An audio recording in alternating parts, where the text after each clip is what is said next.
اللهم صل على محمد وعلى آل محمد كما صليت على إبراهيم.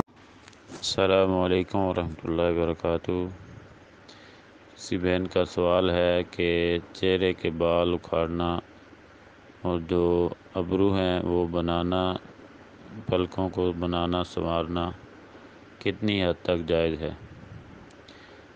تو اس حوالہ سے ہمیں دیکھنا چاہیے مرد اور عورت کو شریعت نے جہاں زندگی کے دوسرے معاملات میں اوامر اور نواہی کا خیال رکھنے کا کہا ہے، وہاں شریعت نے ان کو اپنے وجود میں تصرف کی حدود کا تعین بھی کر دیا ہے۔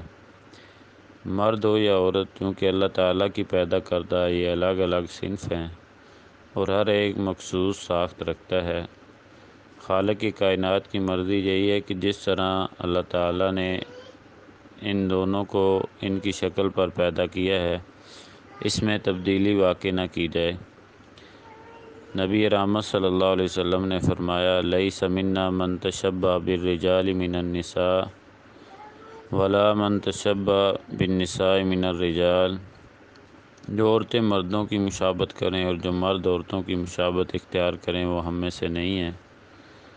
تو اللہ تعالیٰ نے مردوں کے چہرے پر داڑھی کو سجایا اور یہ مرد کی زینت ہے اور ایک علامت ہے، اور یہی وجہ ہے کہ مرد کی ساخت میں چہرے کے بال، داڑھی اصل ساخت کی نشانی ہے۔ ہاں، اگر کسی کی داڑھی آئی نہیں تو اس سے مستثنیٰ ہے، تو کوئی میڈیسن لیتا ہے، کوئی اس طرح کی کوشش کرتا ہے کہ جس سے داڑھی آ جائے تو یہ جائز ہے۔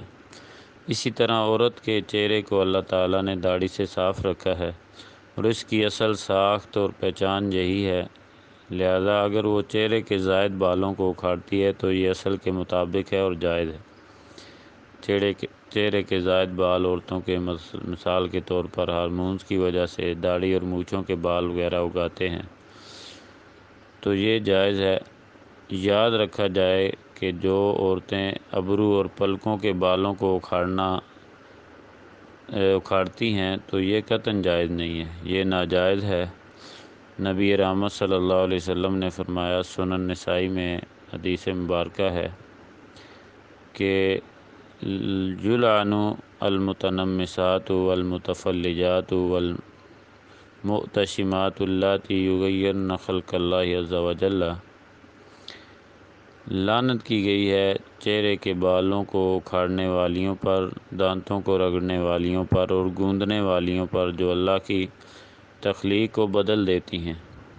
ھذا ما عندی واللہ اعلم بالصواب۔